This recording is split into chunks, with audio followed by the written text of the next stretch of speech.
Hello, bienvenue autour de la Table Rose, le podcast, votre espace de dialogue et confidence entre femmes que les hommes ont aussi le droit d'écouter.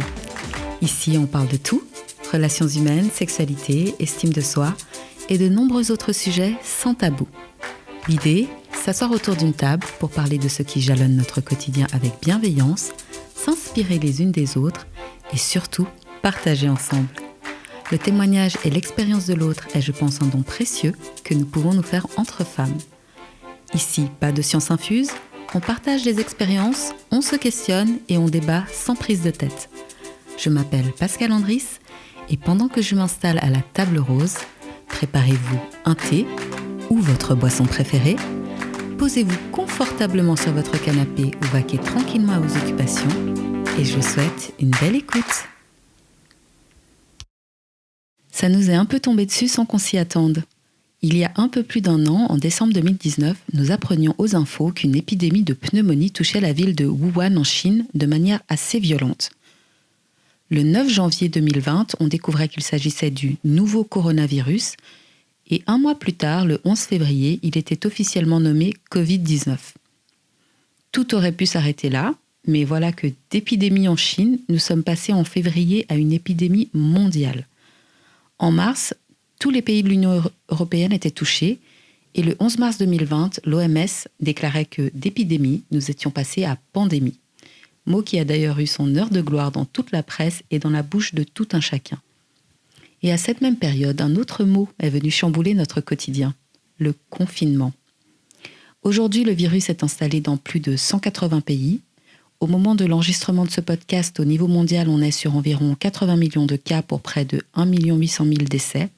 Et en Suisse, les chiffres atteignent plus de 460 000 cas pour près de 8 000 décès, soit environ 1,5% de décès pour la Suisse et 2% à l'échelle mondiale sur les cas déclarés de Covid-19. La pandémie a bouleversé notre vie et bien que les nouvelles règles mises en place soient les mêmes pour toutes et tous, on ne vit pas forcément cette période de la même manière. Confinement, télétravail, lieux de divertissement fermés, restrictions au niveau de notre liberté de déplacement ou de voir nos proches, entre celles qui ont peur, celles qui s'en fichent, celles qui en ont marre, celles qui ont été malades ou qui sont à risque, celles qui ont vu un proche succomber au virus, j'ai eu envie de discuter avec d'autres femmes de la manière dont elles vivent ce chamboulement mondial. Et lorsque l'on vit cette période de manière difficile, comment changer la donne si c'est faisable ? J'ai donc proposé à Celtia, Peta et Thérèse, 3 femmes d'âge et d'origine différents, de venir partager leur expérience avec nous. Bonjour les filles. Coucou. Bonjour. Bienvenue autour de la table rose. Merci de votre présence et de bien vouloir partager avec nous votre expérience covidienne, même si je ne sais pas si ce mot existe en français. Alors je vais commencer par vous demander de vous présenter chacune. Donc Celtia, est-ce que tu peux te présenter ? Oui, alors je m'appelle Celtia, donc j'ai 29 ans et puis je pourrais me présenter à travers plein d'aspects de ma vie. Je vais dire simplement que je suis historienne, que j'habite au Grand Saconnet et que je suis un peu ta voisine et la voisine de Peta aussi, car nous sommes en fait les 3 du Grand Saconnet. Oui. Alors, Peta ? Oui, je viens d'un peu partout. J'ai des origines grecques. Je suis née en Afrique du Sud, mais ça fait plus que 30 ans que j'habite en Suisse parce que j'ai trouvé un bon mari suisse. Et cette mari suisse m'a donné 2 magnifiques enfants qui sont maintenant 27 et 24 ans. J'habite à Grand Saconnet qui est très, très important pour moi. J'aime beaucoup mon commune. Je travaille pour mon commune. Je viens de prendre la retraite, alors je suis plus que 65 ans. Je suis une personne à risque, apparemment, avec les covideurs, mais ça me gêne énormément quand je reçois des téléphones de la commune pour dire « Est-ce que vous avez besoin de quelque chose ?» C'est plutôt l'envers. Alors voilà, j'habite, comme Celtia a dit, tout près d'ici. Alors, merci beaucoup pour l'invitation. Avec plaisir. Moi, c'est Thérèse, j'ai 40 ans. Je suis maman de 2 filles de 8 et 12 ans. Et puis, moi, je suis pas du quartier, mais j'ai eu beaucoup de plaisir de venir quand même. J'habite Saint-Jean, je suis née à Genève. Et puis, voilà. Et Celtia, si tu devais te décrire en 3 mots? Alors, c'est pas facile de synthétiser, hein, ce genre. Je dirais joyeuse, bruyante. J'essaie de pas donner que des choses positives quand même. Et puis voilà. Bon, et puis un petit peu tête en l'air. Voilà. Alors, et toi, Péta, si tu dois te décrire en 3 mots? Oh, zut. Alors, oui, un seul mot, je suis un peu bordélique. Vraiment, je ne suis pas bien organisée. Et j'ai 65 ans, et ça me donne un chagrin que je ne suis pas encore organisée. Pas être triste. Ouais. Mais je suis sûre qu'il y a 2 autres choses encore. Autres choses? Ouais. Je suis très belle. Je suis très belle. Très sexy. Ça, c'est vrai. C'est vrai. Absolument.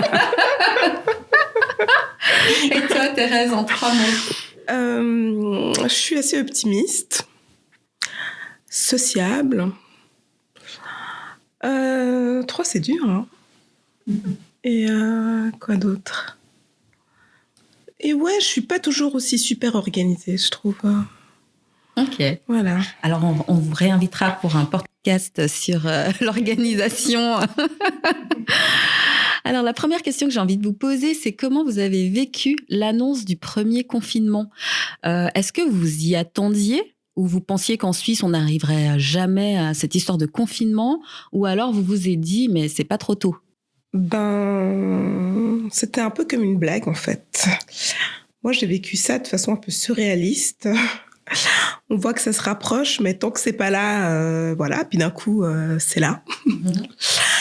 Donc, ouais, c'était un peu anxiogène, quoi. Moi, j'ai trouvé plutôt. Mais tu t'y attendais? Tu te disais que ça allait arriver quand même en Suisse ou... Sur la fin. Ouais.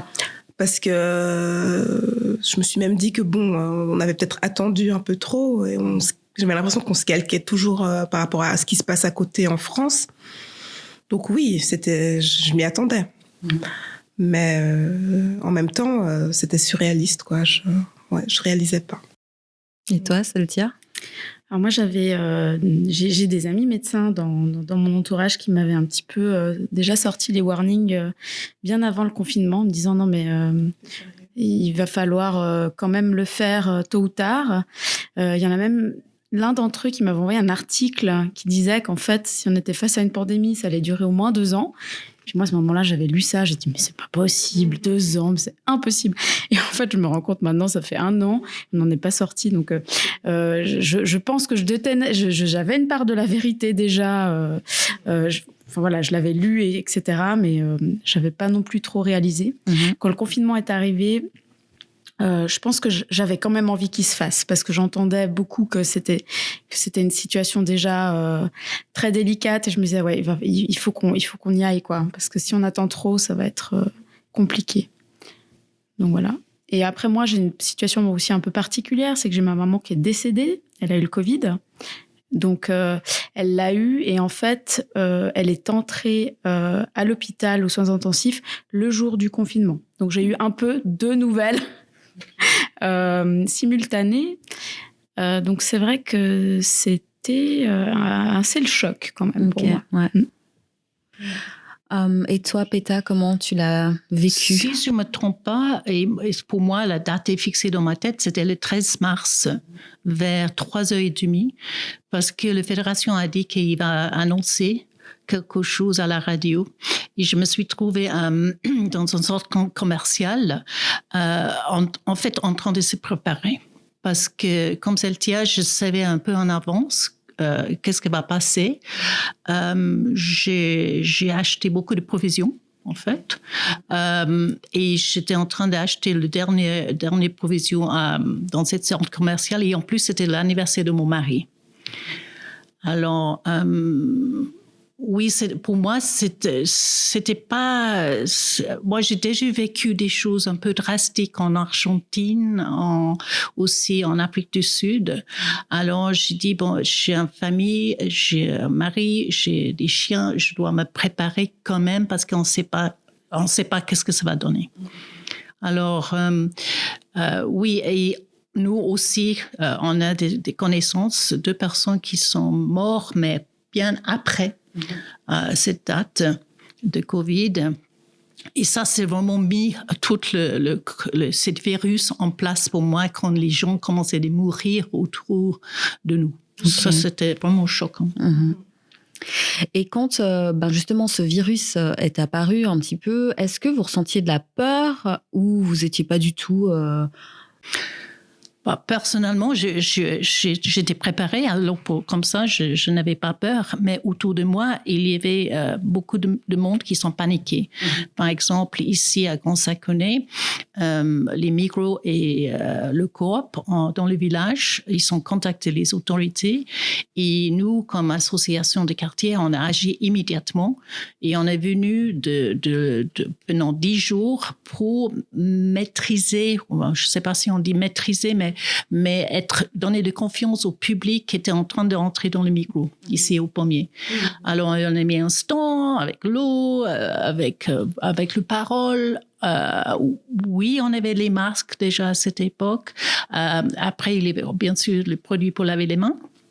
Et on a donné l'eau gratuitement parce que les queues dans les centres commerciaux, ils étaient longs. Attendre 45 minutes pour aller acheter des provisions. Alors là, il y a des paniques autour de moi, oui. Mais moi, je restais le plus calme possible. Oui, alors moi, j'étais pas spécialement paniquée. Je regardais un peu ça comme si c'était un film. J'étais pas spécialement stressée parce que bon, je manquais pas de quelque chose. Enfin, il y avait rien d'urgent. Mais c'est de voir l'affolement, en fait, moi, je voyais vraiment ça comme si c'était un film, quoi. Et pour toi, Celtia ? Moi, évidemment, je peux pas ne pas parler du décès de ma mère parce que ça fait vraiment partie intégrante de mon expérience du Covid. Ni moi, ni ma mère n'étions inquiètes. Et en fait, j'ai le souvenir qu'elle m'avait envoyé une vidéo humoristique sur le coronavirus avec des petits bonhommes qui dansaient sur une musique qui faisait coronavirus. C'était complètement ridicule. Et on se moquait un peu, on rigolait un peu de ça. On se disait, bon, voilà, ça a pas l'air anodin, mais bon, ça va peut-être pas nous toucher. Enfin, on réalisait pas trop, quoi. Après, voilà, les jours ont passé. Moi, même quand ma mère, on lui a dit « Ah, mais vous avez le Covid », je me suis dit « Bon, ça va aller, quoi. » C'est pas... Enfin, ça peut être grave, je le savais, mais j'étais pas non plus complètement en train d'imaginer le pire, quoi. Parce que je savais pas encore ce que ça représentait, ce que ça pouvait faire, sur le point de vue physiologique. Et puis on faisait pas encore tous les gestes barrières, le masque, quasiment personne ne le portait. On les regardait comme s'ils exagéraient, ceux qui les portaient. Exact. Voilà, c'est ça. Ma mère en avait un, elle avait du gel hydroalcoolique, mais personne d'autre ne se lavait les mains. Elle était seule, parce qu'elle était à risque, en fait. Mais voilà, c'était quand même... Moi, j'ai pas réalisé, quoi, non plus. Ouais. Et justement, voilà, la question, c'est déjà, est-ce que vous-même ou un proche avez été porteur ou porteuse du virus ? Et comment vous l'avez vécu ? Donc voilà, je me demandais en fait, parce que je crois que toi, Thérèse, tu l'as eu. Oui, moi je l'ai eu. Et une des questions que j'avais envie de poser, c'est est-ce qu'on ressent de la culpabilité quand on a le virus ? Parce que je me dis tout ce que ça peut engendrer. Parce que moi, je me souviens que j'ai une amie qui l'a eu, qui a dû m'appeler, et donc a dû appeler tout plein de gens. Donc je me dis, est-ce que quand même il y a ce petit sentiment de culpabilité ? En fait, oui et non. Moi, c'était de la peur plus que de la culpabilité. Avant d'en arriver à la culpabilité, justement, c'est clair que j'avais peur. Parce que dans mon bâtiment, j'ai pas mal de voisines qui sont âgées. Donc, mais je dois dire que j'ai mis un petit moment à me dire, parce que pour moi, tout était, je répète, surréaliste, que j'avais le Covid. Pour moi, j'ai pas pris vraiment la mesure tout de suite. Donc, t'avais quoi? T'avais quels symptômes? Bon, c'est venu, c'était un peu insidieux, hein, mais quand je vais en parler comme ça, tu vas me dire, vous allez me dire, ouais, mais oui, c'est clair que c'est. Mais sur le moment, je sais pas, j'ai pas réalisé quoi. Ça a commencé avec le goût, mais c'était pas une perte franche. D'un coup, tout était un peu dégoûtant, tout était amer. Ça a commencé comme ça. Et bon, c'était un jour où vraiment là où ça m'est tombé dessus, où une journée assez éreintante, où rien ne va comme ça doit. Il y avait une grève du personnel de l'État, tous les trams étaient retardés. Alors vraiment, je rentre à la maison, les jambes coupées, je m'assois et là je me dis, je peux plus me lever quoi. Mais une fatigue intense, même après les accouchements, j'étais pas dans cet état-là. Donc là, je me suis dit, ouais, c'est vraiment, j'ai dit aux filles, voilà, il y a du pain, du jambon, faites-vous des croques, monsieur, je suis plus là, je peux pas. Voilà. Et cette fatigue-là, plus que un peu mal à la gorge, après c'est suivi, voilà, comme une grippe, quoi, des maux de tête. Mais ce qui m'a frappée, c'était l'intensité de la fatigue, quoi. Puis de me sentir diminuée, quoi. Je veux dire, j'ai 40 ans. Porter mon sac à main me paraissait... Enfin, c'était dur, quoi. C'est comme si je portais, je sais pas, 20 kilos. J'avais du jour au lendemain 84 ans, quoi. Je me traînais. Non, c'était ça. Donc, Et donc, qu'est-ce que tu fais? Tu vas faire le test? Oui, mais encore une fois, je fais pas tout de suite le test. Moi, vraiment... Donc, malgré ce jour-là, jambes coupées, je me dis pas tout de suite, j'ai le Covid. Je me dis, je suis épuisée, mais voilà, vu que j'avais eu une journée impossible, je suis encore allée bosser une fois le samedi, bien contaminer tous mes collègues. Et moi, je me suis juste dit, je suis crevée, quoi. Puis tout le monde me disait, ah, mais t'as une sale petite mine, voilà, t'es un peu bon. Je suis partie plus tôt, je suis rentrée et cette fatigue persistante, puis voilà, tu dors jour et nuit. J'ai vendu la petite à la voisine. Je dis, voilà, tu dors, tu prends tes affaires, tu pars. Et là, ouais, je suis allée me faire tester. Là, je me suis dit, bon. Dans le doute, parce que c'est clair, je touchais tout avec des mouchoirs dans l'ascenseur. Enfin, je commençais un peu à triper, quoi. Je me disais, pour en avoir le cœur net, faut y aller. Quand faut y aller. Donc voilà. Et même ça, pour y aller, j'osais pas prendre le bus parce que je me disais, voilà, toujours le si, quoi. Si c'est le cas, j'ai pas envie de le passer aux passagers du bus, exact. Donc je me suis traînée jusqu'à un centre à Grand-Pré, là. Et puis, bon, j'ai eu le PCR à l'époque qui faisait les tests, du test rapide. Donc j'ai su tout de suite, dans les 15 minutes. Okay. Mais je le savais en y allant parce que, je te dis, je me suis traînée. Hein. Et donc là, une fois que c'est confirmé... tu le sais. Ouais. En fait, c'était, voilà, c'est officiel. Donc on va prendre la mesure. Voilà, j'ai écrit à tout mon entourage. Hein. Toutes les personnes avec qui voilà, j'ai passé un peu de temps proche, quoi. Et puis je me suis terrée chez moi. Donc voilà, tu te coupes un peu du monde. Et puis j'ai envoyé ma grande, c'était prévu qu'elle parte. C'était juste avant les vacances de patates, là, les vacances du mois d'octobre. Donc elle est partie. Et j'ai pu me reposer, mais je dormais jour et nuit, incapable de me nourrir, de rien. Incapable de rien faire. Et tu te coupes du monde. C'est duré combien de temps? Alors, je dirais vraiment 12-13 jours. Puis après, pour être bien remise, 3 semaines. Ouais, c'est long. Ouais, ça traîne. Hein. C'est la fatigue qui persiste. Moi, j'ai pas eu la perte de goût qui traîne. Je connais des gens qui ont la même période que moi, qui ont toujours pas d'odorat, toujours pas de... Ouais. Moi, c'est revenu, j'ai de la chance. Mais j'avais cette fatigue. Et puis, j'étais vraiment attaquée au système digestif, quoi. J'ai perdu 5 kilos en moins d'une semaine parce que je pouvais plus me nourrir, quoi. Je pouvais que boire et dormir. C'est tout. Et toi, pour toi, Peta, est-ce que tu as eu un proche ou toi-même, est-ce que tu as été... Non, on a eu deux amis jeunes, 45 et 62, qui sont morts à cause de cette virus. Nous, dans la famille, on n'a pas eu. Très bien.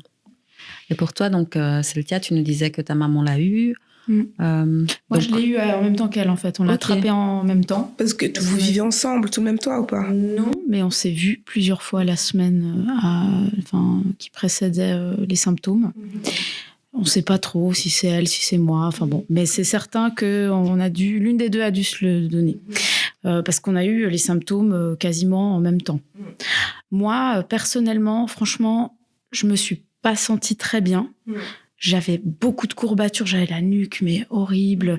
J'ai eu cette perte de goût, mais en fait, moi, j'ai eu le Covid vraiment au tout début, quoi. Donc, les gens disaient pas encore que le symptôme principal, c'était la perte de goût, enfin, la gueusie. On le savait pas. Moi, j'ai eu cette perte de goût et je disais aux gens, mais c'est bizarre, j'ai ça. Et ils me disaient, mais non, t'inquiète pas. Si t'as pas de symptômes respiratoires, c'est bon. Du coup, j'ai pas fait de PCR. Moi, j'en ai jamais fait, en fait. Ou la fièvre, c'était vraiment aussi le truc, la fièvre. Et les symptômes respiratoires. Et voilà, moi, j'avais pas eu ça. Je suis pas allée me faire tester. Et j'ai su que j'ai eu le Covid parce qu'en fait, moi, j'ai fait un test sérologique où on voit les anticorps, en fait. On peut les mesurer. Et en fait, j'avais le taux d'anticorps, mais bien au-dessus. J'ai fait ce test peut-être 6 mois après. Donc là, je suis blindée d'anticorps. Donc je sais que je l'ai eu. Même 6 mois après, je pensais pas que ça durait si longtemps. Oui. Et puis, en fait, là, moi, je fais partie de l'étude Bus Santé. Donc, c'est un échantillonnage de la population. On a tiré au sort des gens. Et ces gens-là peuvent... ils vont régulièrement se faire des prises de sang, remplissent des questionnaires pour aider à la recherche du Covid. Et moi, je fais partie de cet échantillonnage-là. Donc, je fais souvent, du coup, ce qu'on me demande. Hein.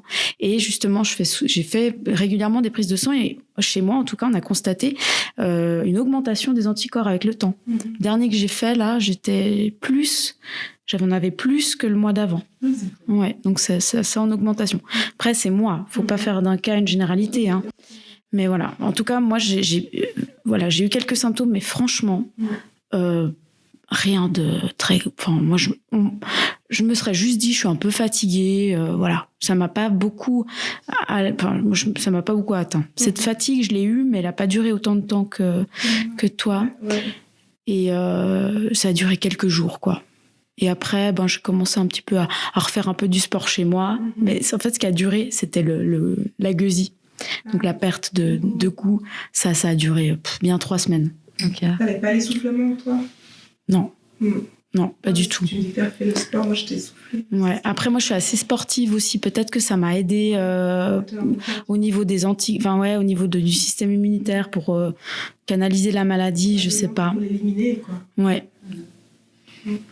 Et donc ta maman, elle, par contre, elle a eu tous les symptômes ou... Ouais, elle a eu tout en bloc. Donc elle a eu symptômes respiratoires, problèmes digestifs, diarrhée, tout ça, fièvre. Elle a tout eu. Et du coup, là, ça a quand même un petit peu alerté, quoi. Donc après ça s'est emballé, mais c'était vraiment, après elle a été intubée, donc vraiment elle pouvait plus respirer, quoi.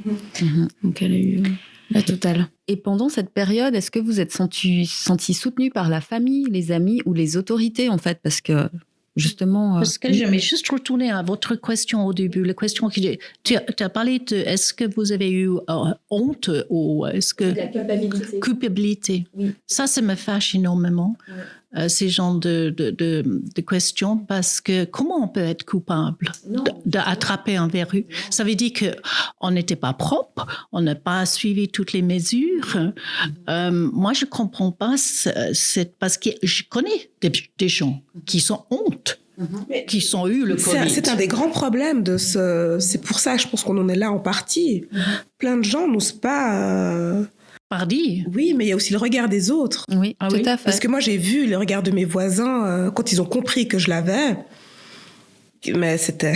Oui, alors la question, justement, je l'ai posée vraiment par rapport à ça, parce que moi, quand mon ami m'a appelée, c'était beaucoup « je suis désolée, vraiment, je suis désolée » et tout. C'est pas ta faute. Voilà, on sait que ce virus circule et tout ça. Et j'ai aussi vécu au travail un collègue qui l'a eu. Et lui aussi, je pense, un peu comme toi, il pensait pas que c'était ça et il est venu travailler. Et en fait, forcément après, aujourd'hui, quand je pense que on fait peut-être aussi un déni quand on est malade et puis que c'est un peu la période aussi hivernale. On se dit c'est un rhume quoi. Et en fait, lui il s'est dit ça. Il s'est dit mais c'est un rhume. En plus j'avais pas de fièvre donc voilà. Mais un autre collègue lui a dit ouais mais quand même je trouve pas très responsable parce que tu savais que t'étais malade et t'es venu travailler quand même. Et donc c'est vrai que le regard des autres peut après tout à coup nous faire avoir une forme de culpabilité.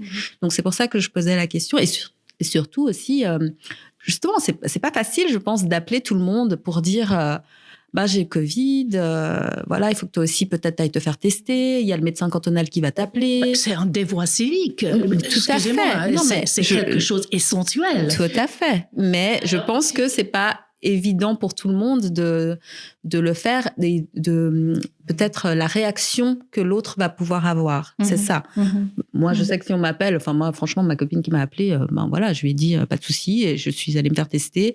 Il y avait rien, donc voilà, mais je sais que peut-être que d'autres... Ouais, tu vois ce que je veux dire en fait. La peur aussi, ma fille, voilà, elle était partie en vacances dans le Valais avec d'autres copines, mais c'était chez les grands-parents. Donc, bien sûr, antérieurement, avant que les symptômes se déclarent, on ne sait pas. Donc, je les ai appelés. Voilà, vous avez passé une semaine ensemble.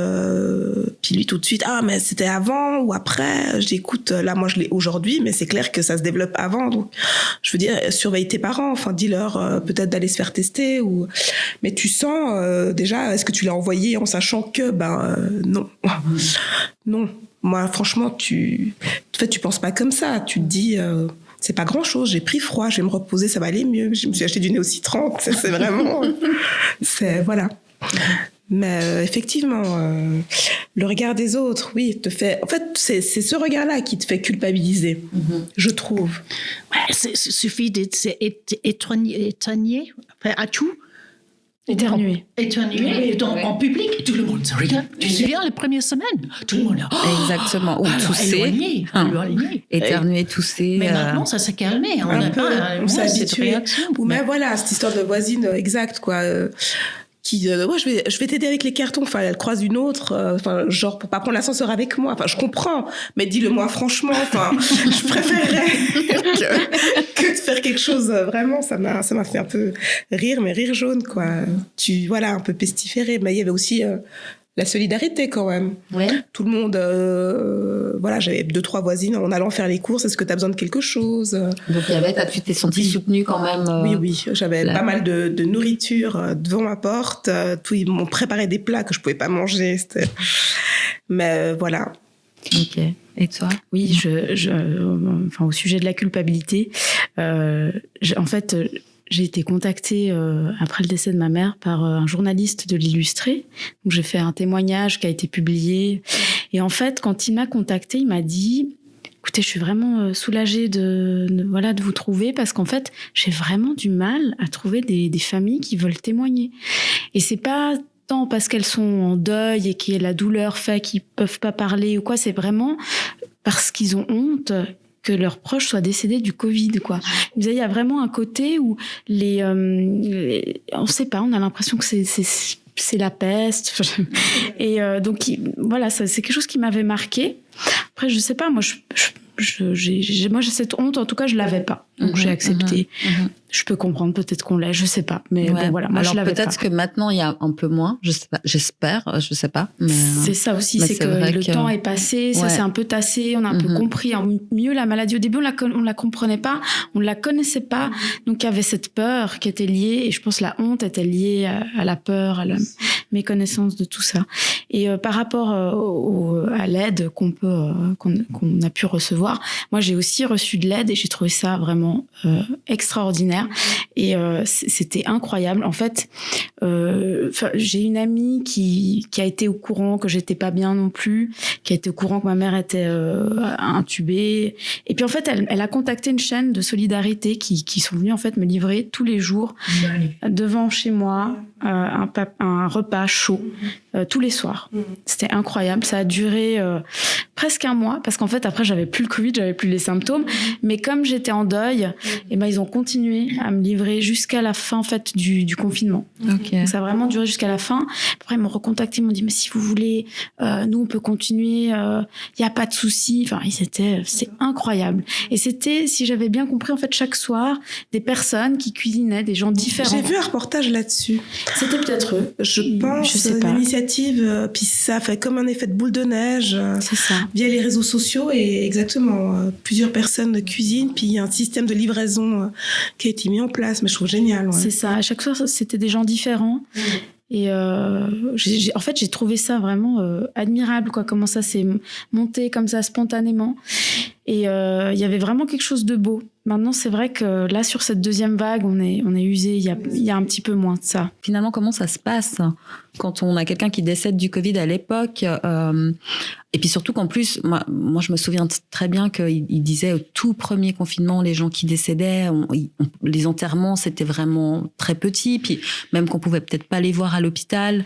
Comment ça s'est passé un peu Oui, alors moi, quand on m'a contactée, on m'a dit voilà, c'est fini, mais on vous donne la possibilité de venir. Ils me l'ont pas dit, mais j'ai compris que j'étais une des seules à pouvoir le faire. Je sais pas, je pense qu'ils m'ont un peu laissé ce privilège. Je pense qu'il n'y a pas tout le monde qui a pu le faire. Moi, j'ai pu parce que j'étais seule, j'étais jeune et il y avait que moi, quoi. Et ma sœur qui était à Dublin, qui est venue pour l'occasion. Mais je pense qu'ils ont fait un peu une exception pour ça, pour la visite. Et ensuite, les funérailles, ben moi, j'étais... c'était vraiment en plein confinement. Donc, c'était le pire moment. Donc, c'était 20 personnes, dont l'officiant. Donc, ça faisait une quinzaine de personnes invitées parce que, enfin voilà, je me comptais moi et les très très proches, plus d'autres. Et en fait, on n'a même pas réussi à avoir le nombre parce que les gens ne voulaient pas sortir de chez eux. Ils avaient trop peur. Certains amis de ma mère étaient plus âgés. Ils ont dit voilà, nous on aimerait être là, mais on est trop âgés, on veut pas prendre le risque.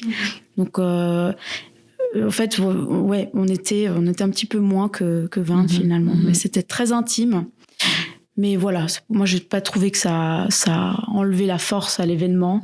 On a quand même fait quelque chose de digne et de beau, mais c'était vraiment bizarre. Puis la famille espagnole de ma mère, donc elle est espagnole 100%, est restée en Espagne, quoi. Oui, tu pouvais pas tellement te déplacer. Non, et eux, ils ont pas pu. Et à ce jour, on a toujours pas pu organiser quelque chose en son honneur. Pour l'instant, ça n'a toujours pas possible. Donc on attend de se retrouver tous en Espagne. Tu voulais rajouter quelque chose? Oui, je voulais juste parler de nouveau cette culpabilité. Il y avait un moment après le 13 mars où les gens sont ciblés, les personnes âgées. Je ne sais pas qu'est-ce que s'est passé. C'était comme ces personnes âgées, ils étaient des porteurs de Covid. Je ne sais pas si le message de Fédération n'était pas clair, mais tout à coup, les réactions dans les surfaces commerciales, c'était « mais qu'est-ce que cette vieille, elle fait maintenant parmi nous ?» Pourquoi il n'y a pas quelqu'un qui va aller chercher à manger pour elle? Alors, moi, j'ai pris ça dans les deux côtés. Il essaie de protéger les personnes âgées ou est-ce qu'il pense que cette personne âgée va contaminer le reste? C'était un peu flou. Pendant ces 10 jours qu'on a tenu cet espace micro, il y avait beaucoup de personnes âgées qui sont sorties pour faire les courses parce que c'est une manière de socialiser. Il fait les courses chaque jour.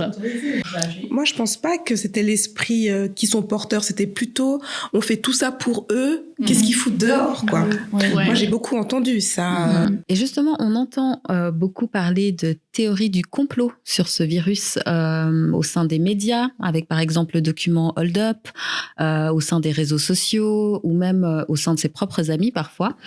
Quand on a été soi-même malade ou qu'un proche est décédé suite au Covid, à cette maladie, comment on réagit à ces théories du complot et surtout qu'est-ce qu'on a envie de dire aux gens qui véhiculent ces propos, ces théories?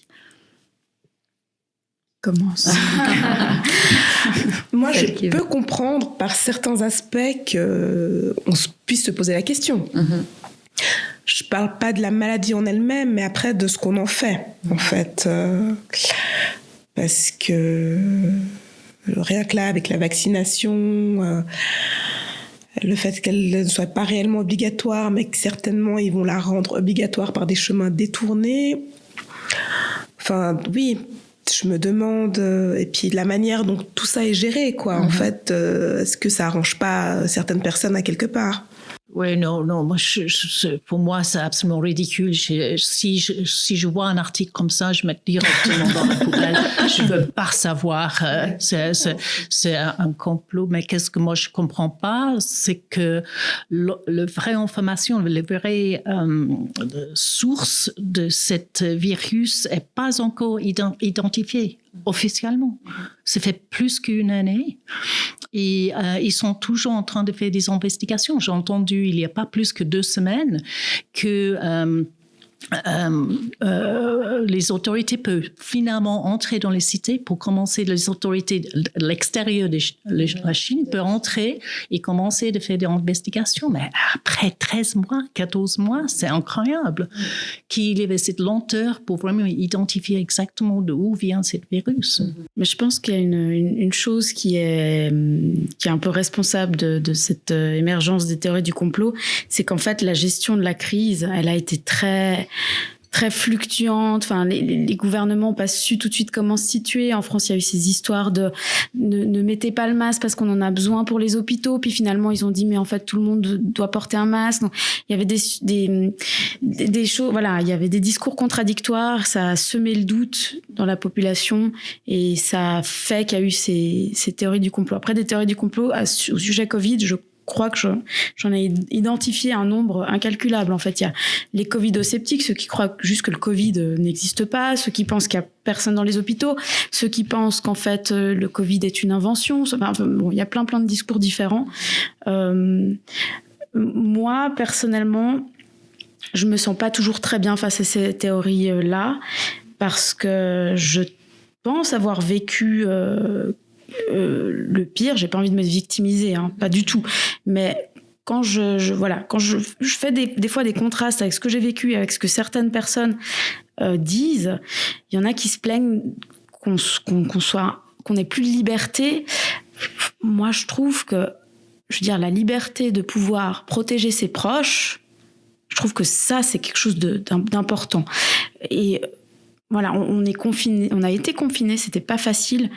En Suisse, on n'est pas habitué à ça, mais on a été confinés avec des gens qui nous ont aidés. Si on le voulait, on pouvait avoir de l'aide. On a pu manger, on a pu être au chaud, on a pu avoir de l'eau potable. Je trouve que il y a parmi ces covidosceptiques des gens qui se rendent pas compte en fait de la chance qu'on a d'être là où on est, d'être en Suisse, dans un pays où ça a été plus ou moins géré. Et moi, c'est surtout là-dessus que j'ai envie de mettre le doigt, quoi, de dire, mais en fait, voilà, dans notre malheur, on s'en sort plutôt bien, quoi. Enfin, moi, j'ai envie de voir le bon côté des choses, parce que, voilà. Et ces théories du complot, je les trouve, voilà, négatives, très, très centrées sur, ouais, mais les gouvernements veulent juste notre mort, veulent nous asservir. Ouais, nous empêcher d'être libres, en fait. Nous empêcher voilà, bon. Je pense qu'au niveau liberticide, il y a un peu plus grave que nous obliger à porter un masque. Parce qu'il y a vraiment des pays, je pense, dans le monde où vraiment c'est beaucoup plus compliqué. Cette liberté, elle est vraiment remise en question par rapport au Covid dans certains pays. En Chine, franchement, par exemple, déjà, on a soudé des portes d'entrée pour empêcher les gens de sortir.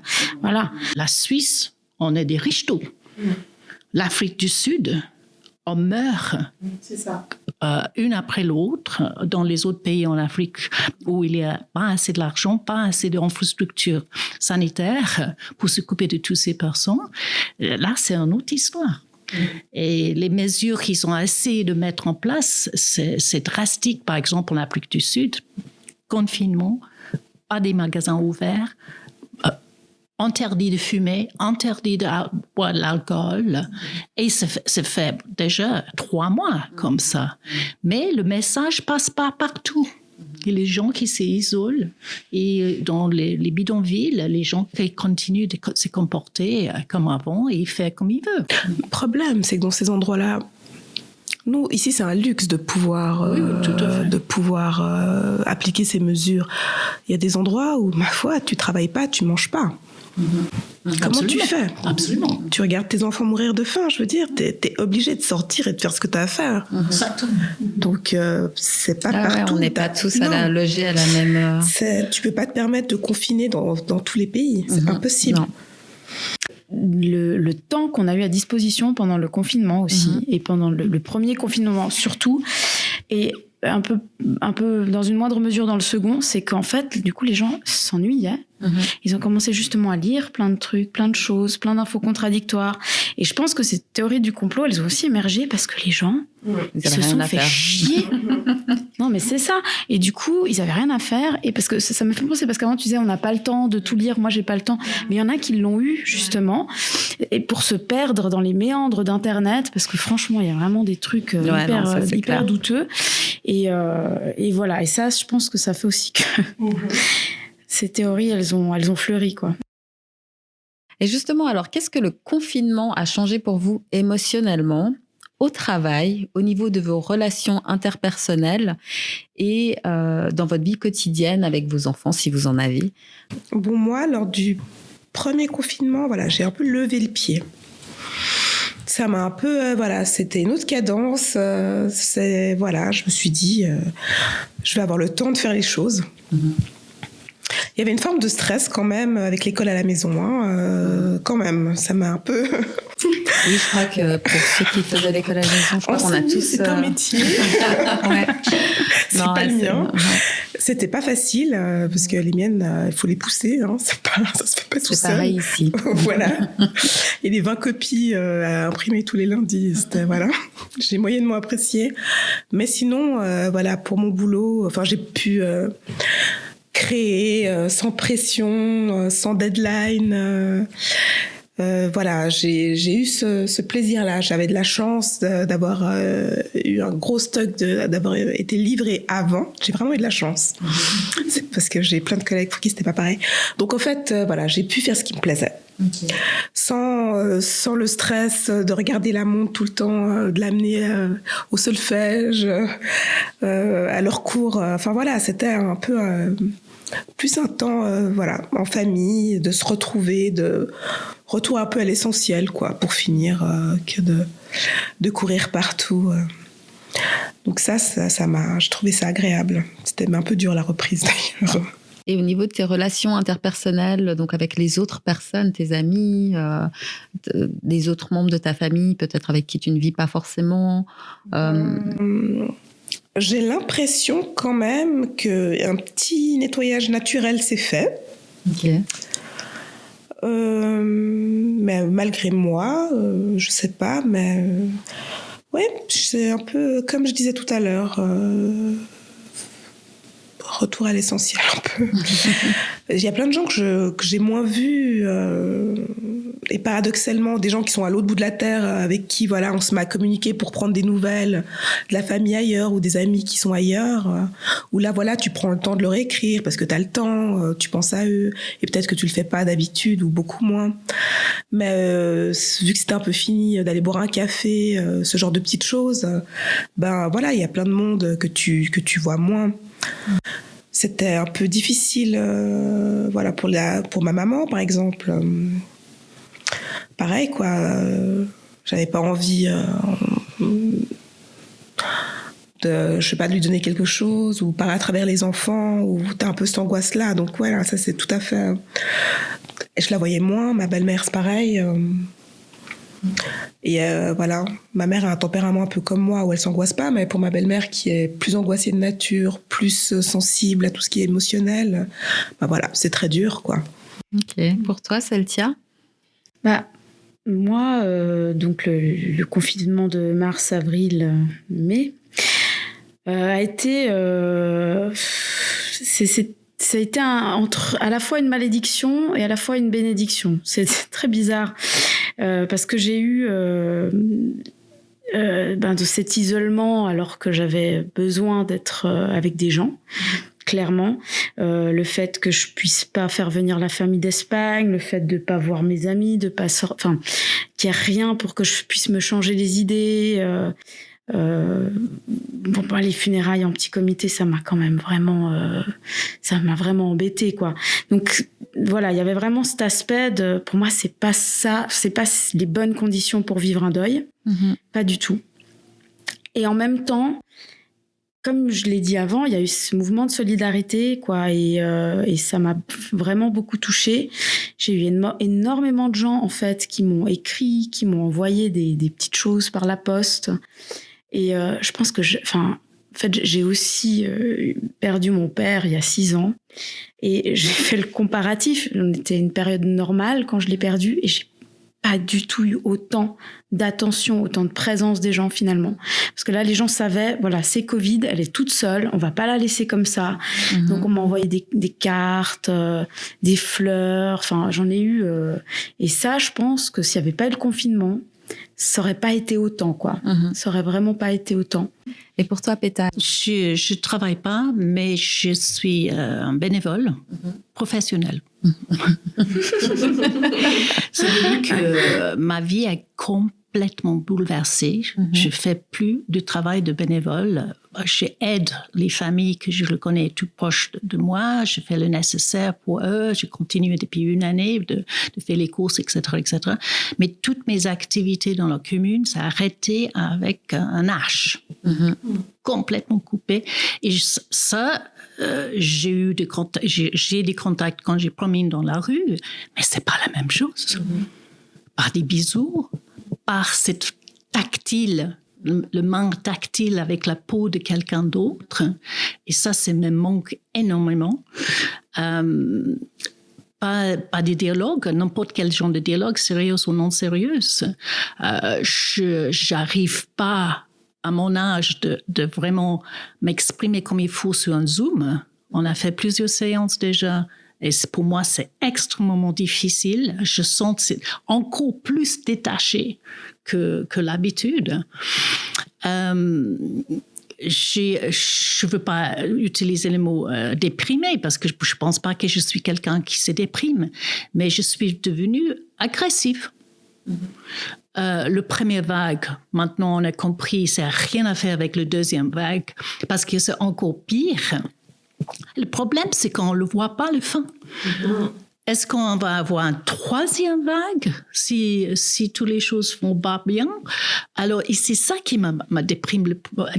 Je ne sais pas si c'est le bon mot. Des fois, c'est le mot. On peut avoir une petite déprime aussi. Mais le mot dépression, c'est plutôt dans un côté agression. Je commençais d'être un peu tendu, méchant.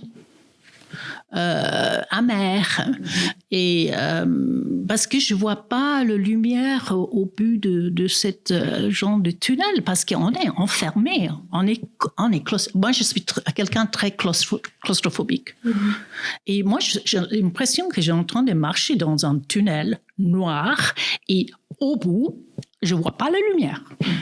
Et c'est ça qui est un peu ma vie est en stand-by. J'ai rien fait. Moi, j'ai l'impression que j'ai rien fait pendant 13 mois. Et j'espère que ça va changer le reste de ma vie, c'est sûr. Hein? Mais les seules choses positives que je peux sortir de ça, ça ne me touche pas personnellement, mais c'était ces 3 semaines avec le première vague où la nature et les oiseaux, les animaux se repris. C'était extraordinaire. Et le taux de pollution ici à Grand Saconnet a diminué. La tranquillité. Ah bah oui. Nous, au Grand Saconnet en particulier, avec les avions, ça a complètement changé la donne. Et la pollution du bruit aussi, c'est complètement changé. Bon, ça, c'était un côté... et ça, c'était beau. Mais ça ne va jamais remplacer le contact humain. Mais je me demande si on va réussir à revenir à ça. Moi, je doute, à la normalité. Ou alors, je ne sais pas, sur du long terme, mais j'ai l'impression que c'est quelque chose avec lequel il va falloir s'habituer à vivre et que ça va être fini de se faire la bise, Et puis, c'est clair que ça va nous rester, ça. Hein, ouais, je pense pas que... Ouais, Après, il y a des gens Il y a des gens qui Ouais. s'en foutent, hein, qui continuent. Hein. Et après, il y a des gens qui, moi, m'ont dit l'inverse, qui me disaient non, mais moi, ça m'arrange vraiment parce que je déteste ces bises, ces contacts physiques. Il y en a que ça gêne. Hein. Donc, c'est vrai qu'il y a les deux réactions. Moi, personnellement, ça me gêne pas plus que ça de faire la bise, mais ça me gêne pas non plus de pas la faire. Bon, moi non Mais plus. Après, moi, c'est plus avec les proches. Des fois, tu as envie de faire mes copines. On se fait des câlins. Hein. Je veux dire, on a tous un petit cercle, je pense, bien sûr, avec qui, quand tu vois, tu peux pas résister. Voilà, on continue à faire des petits ça. câlins, mais c'est vrai que, bah oui, des fois, il y a quelqu'un que t'as pas vu depuis longtemps, puis bah non, on peut pas se faire la bise. Et ça, c'est vraiment, ouais, tout à coup, c'est très bizarre en fait, je trouve, dans le rapport à l'autre. Ça met une distance physique. La distance physique devient une distance presque un peu psychologique. On se dit, ah, mais en fait, on s'est pas vraiment salué là. On n'a pas eu de contact. Non, ça fait mal au cœur. Puis pour les personnes, justement, quand ma grand-mère vient voir les petites, pour elle, c'est dur. La dernière fois qu'elle est venue, elle pleurait en partant, quoi. Elle pleurait. Parce qu'elle a envie de les serrer, mais en même temps, elle a tellement peur. Puis je la comprends. Et puis tu vois qu'elle est stressée, quoi. Ça l'angoisse vraiment. Ouais, non, donc, je trouve mais horrible. surtout qu'en plus, avec les enfants, au départ, c'était ils ne sont pas porteurs. Et puis tout à coup, ils sont devenus porteurs. Donc les grands-parents, on peut plus garder les enfants. Après, ils ont recommencé l'école. Donc on était là, mais alors finalement, c'est bizarre. Et puis, ouais, rien n'est clair encore jusqu'à présent. Donc ma fille de 12 ans, elle l'a eu pour finir. Elle l'a eu pour finir. Et de nouveau, cette histoire de honte. Dans sa classe, il y a par les ragots de maman à la COP, j'ai eu su, tu sais-tu que dans la classe de ta fille, il y a une maman qui l'a, mais elle veut pas que ça se sache. Donc je me disais, mais si sa mère l'a, sa fille n'est pas censée venir. Je saurais jamais comment on l'a attrapée, mais j'entends, c'est toutes des situations. Tu te dis, mais les gens. Quelle honte tu as, t'es tombé malade, qu'est-ce qu'il y a? J'entends, c'est pas grave. C'est fou, hein, parce que moi, quand je parlais de cette culpabilité, moi, je pensais vraiment à cette histoire de d'appeler les gens, et je me disais même pas qu'en fait, les gens pouvaient avoir honte d'avoir eu le Covid. C'est quand même assez incroyable. Le cache, mais pour plusieurs raisons. Ouais. La honte, mais pas seulement. Il y a aussi, tu dis pas, parce que j'ai pas envie d'être confinée pendant 10 jours. Ça, c'est irresponsable. Mais il y en a plein. C'est dangereux. Il y en a plein. Je comprends pourquoi les amendes peuvent aller jusqu'à très très haut, parce que c'est très grave. Donc moi, honnêtement, j'ai pas eu de nouvelles. Tu demandais tout à l'heure, je sais plus, je t'ai pas répondu, mais j'ai pas eu de nouvelles réellement du médecin cantonal. Je l'ai eu pour ma fille avec une décision, un appel en absence. J'ai rappelé, j'ai jamais eu personne. Mais en fait, le suivi, il y a un moment donné où c'était dépassé, il n'y avait plus de suivi. Ouais, mais moi j'ai l'impression aussi, parce que moi personnellement, quand ma copine m'a appelée, elle m'avait dit que le médecin cantonal était censé m'appeler. On m'a jamais appelé. Donc moi je suis allée faire. Contact. Ouais, j'étais cas contact. Moi, j'étais positive. Ok, ben voilà. Pascal, qu'est-ce que tu penses de cette app au téléphone pour identifier les Covideurs qui ne parlent plus aujourd'hui? Non, écoute, je n'en pense rien parce que moi, je l'avais déjà même pas mise. Je ne l'avais pas utilisée. Je pense que j'ai été un petit peu de la vague de ceux qui se disaient « Oh, c'est bon, ils nous contrôlent déjà assez. » Mais, voilà, et puis aussi dans le sens où je me disais qu'il n'y a pas tout le monde qui va mettre l'app. Donc, forcément... Non, mais c'était pas que de la mettre, en fait. Il fallait que ton Bluetooth soit constamment allumé pour que si tu croises quelqu'un... Enfin, c'était tout un cirque, c'était trop. Pas si bien fait. Non. Moi, dans ma tête, j'y ai même pas... Et puis, quand tu vois la gestion, tu te dis... Ça sert à rien. Je pense que dans l'idée, c'était justement d'améliorer le traçage. Il y avait une volonté, il y avait une volonté positive derrière, mais ça n'a pas marché parce que les gens n'ont pas joué le jeu et puis je pense qu'ils se sont un peu perdus aussi là-dedans et ça a fait un petit flop, quoi. Ah ouais, c'est ça. Et est-ce que, en tant que femme, parce que comme c'est un podcast autour de la femme, vous vous êtes sentie un peu plus sollicitée depuis Covid? Et si oui, comment?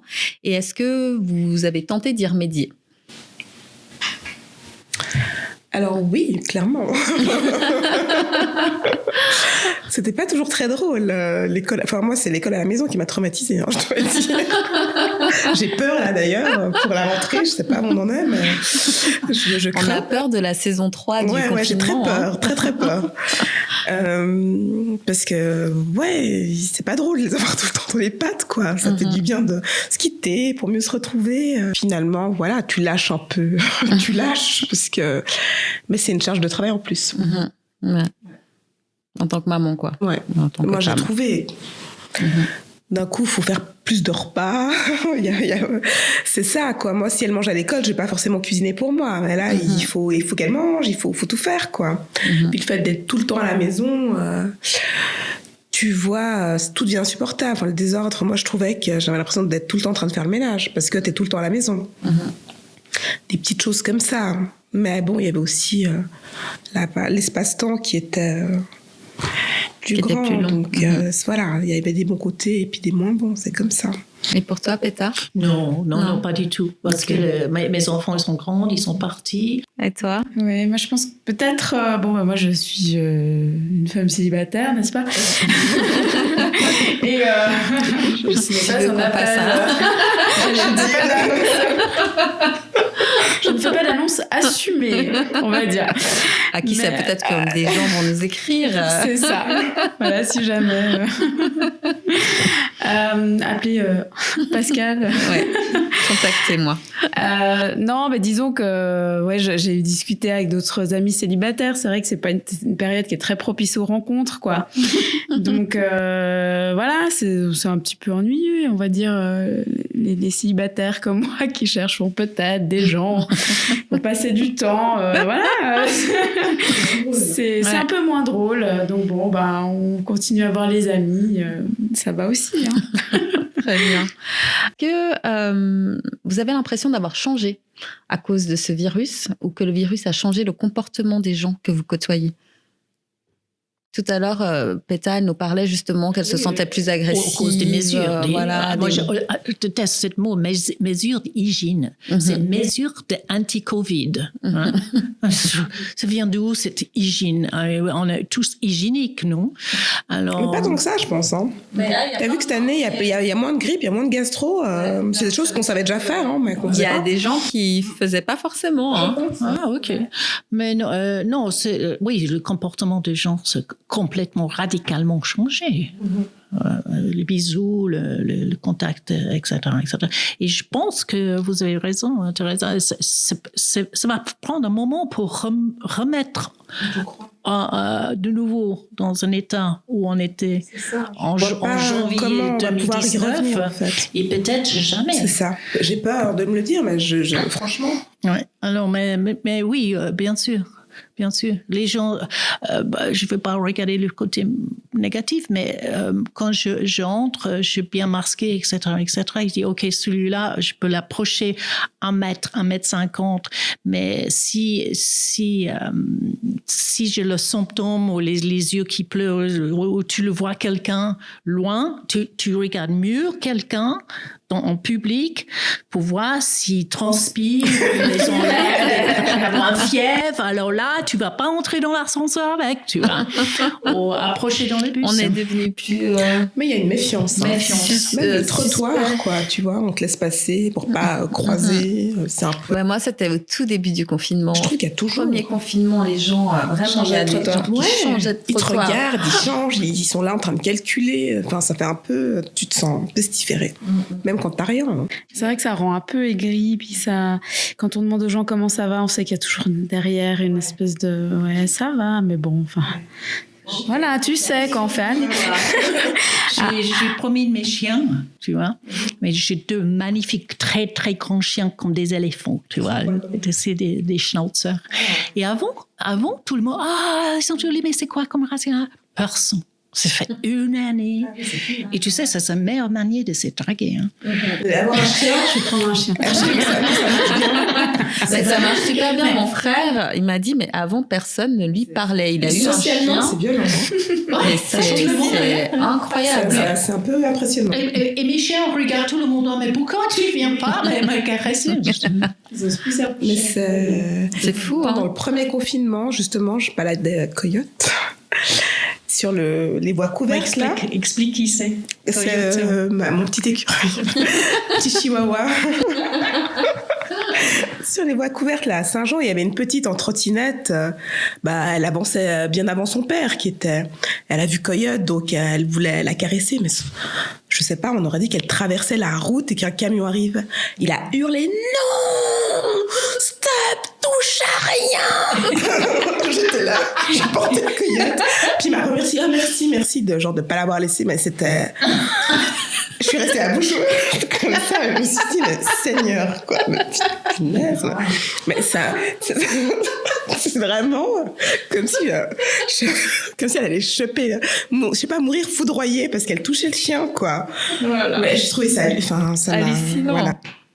Oh là là. Je dis, non, mais là, quoi. Donc effectivement, je pense que les gens ont changé. Ils ont peur. Après, il y a une chose quand même que je trouve positif, moi j'aime bien toujours relever le positif, mais c'est que j'ai quand même cette sensation que comme on vit tous la même chose et qu'on est tous on vit tous un peu dans cette ambiance un peu négative, finalement on se porte, quoi, je sais pas comment dire, il y a comme une espèce de collectivement en fait on vit soutien. quelque chose, donc ça ça nous rapproche aussi finalement, et il y a un soutien, je ressens ça quand même si la tendance un peu à se tarir parce que ça traîne en longueur. Et puis c'est vrai que je pense que cette deuxième vague, elle est dure en fait, parce que on doit continuer à bosser. Les écoles n'ont pas fermé, alors que la première vague, tout s'était arrêté. Mais là, on doit continuer à bosser, puis tout ce qui est fun, il n'y a plus. Exactement, il n'y a plus de récompense. Voilà, il n'y a plus de récompense. Donc du coup, ça, je pense aussi, c'est vraiment pas facile pour dur. le moral. Ouais. Mais on vit tous la même chose, quoi. Et pour une fois qu'on est un peu tous connectés comme ça sur ce qu'on vit, je trouve ça intéressant. Tellement marre d'écouter la radio, maintenant j'éteins. Alors, mon fils m'a appris d'aller dans les sites alternatifs sur le net, de prendre mon information là, parce qu'avec le TSR, mais ça commence avec chaque émission, chaque nouvelle, chaque demi-heure, c'est le mot Covid. Je me demande combien de fois le mot Covid est mentionné à la radio chaque jour. Et alors, j'étais tout contente d'entendre des autres choses qui viennent aux États-Unis, les choses qui sont un peu comme Dallas Cowboys, machin. Alors, voilà. Votre moment coronavirus le plus fort émotionnellement, vous diriez que c'est quoi? Mais fort. Dans n'importe quel sens, en fait. Ça peut être positif pour moi, ou ça peut c'était être... le moment quand nous, l'association des quartiers, a tenu cette stand devant le micro. Et il y avait tellement de monde. Il y avait des bagarres. Et c'est pour ça, en fait, Micro nous a contacté, Coop aussi. Et il y avait une petite dame très pressée qui est passée devant le queue, entrée dans le micro, et je dis, madame, je peux vous aider? Mais qu'est-ce que ces gens font là? Mais que je comprends pas, pourquoi vous restez toutes dehors, etc. Je dis, mais écoute, madame, c'est parce qu'on est en train de mettre les mesures de anti-Covid en place. Mais vous parlez de quoi? J'ai dit, mais le Covid, le virus. Elle savait pas du tout. Ok. Alors, elle complètement, c'est une dame qui habite seule, sans radio, complètement déconnectée. J'ai eu vraiment peur pour elle parce qu'elle était, et apparemment, je téléphonais immédiatement les personnes responsables à la mairie. J'ai pris elle n'avait pas envie de me donner son nom. Mais il y avait un jeune monsieur, en sortant du micro, qui a appelé par son prénom. Après, je demandais à monsieur. Et voilà, les autorités sont venues tout de suite à l'aide de cette dame.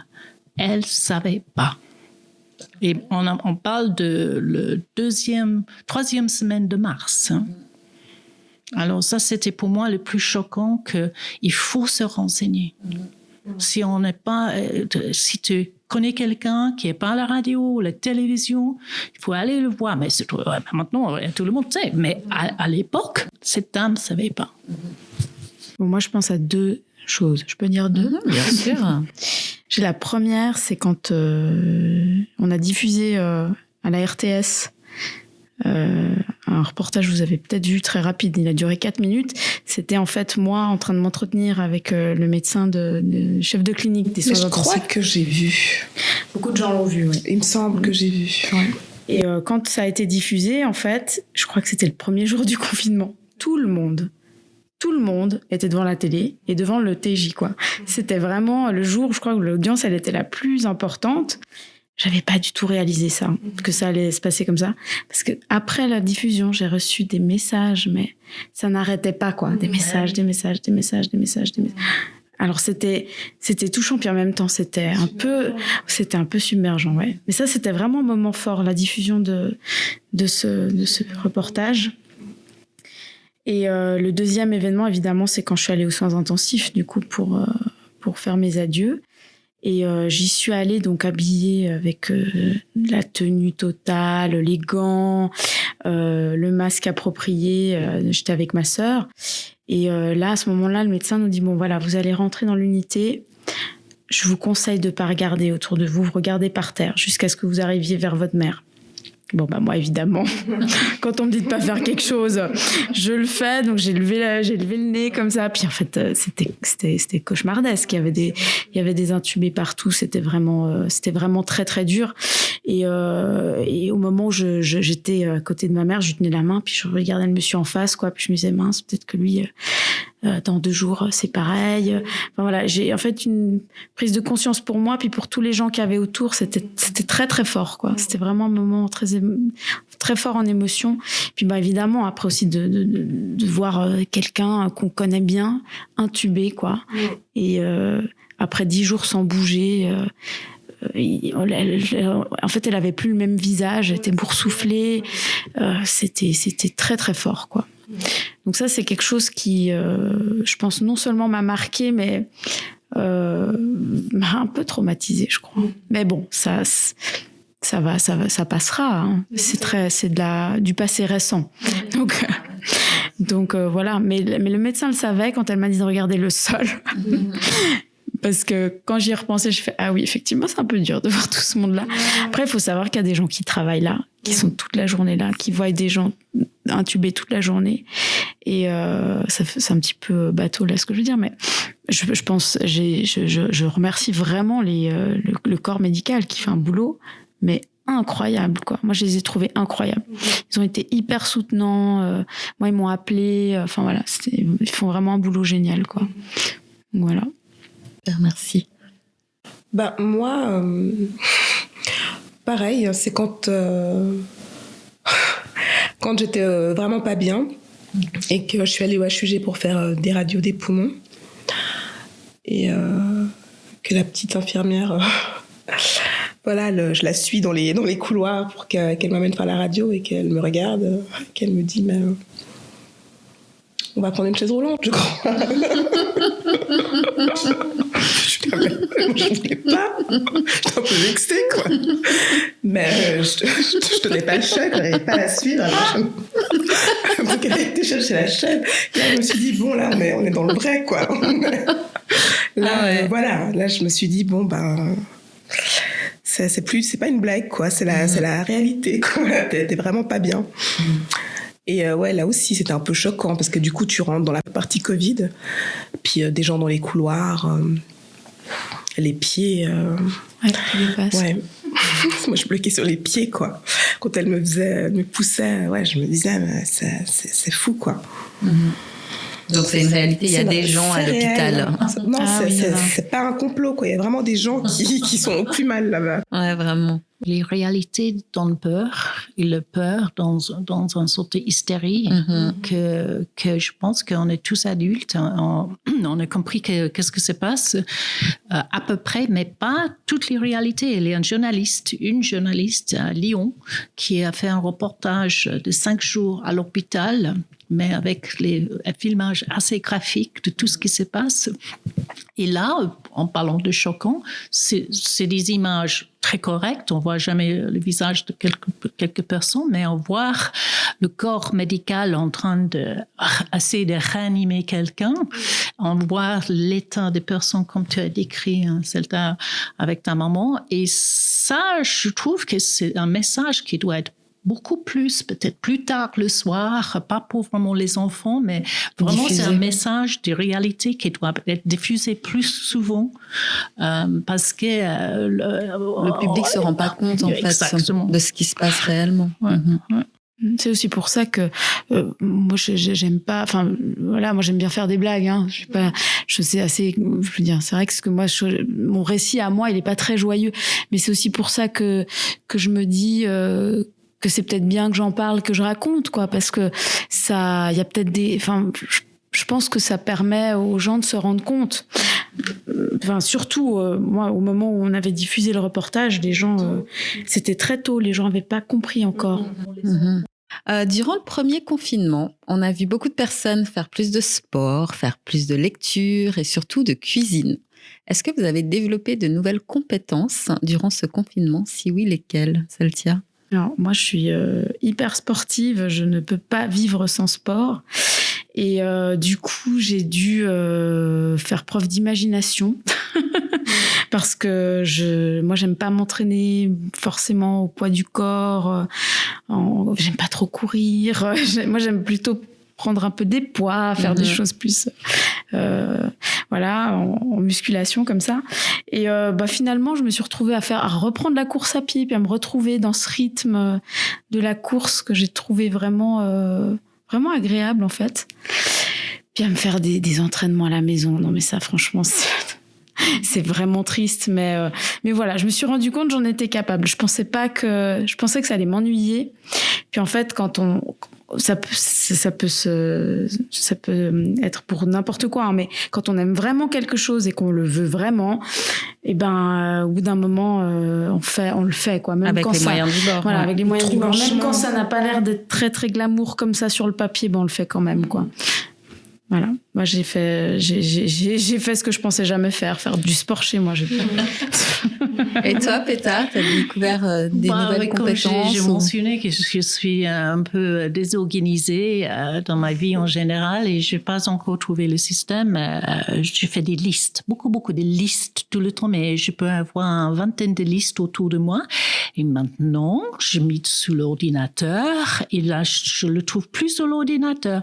Alors, j'ai plus de listes physiques, mais je lis sur l'ordinateur et j'essaie de beaucoup plus travailler sur l'ordinateur pour organiser ma vie et voir les choses.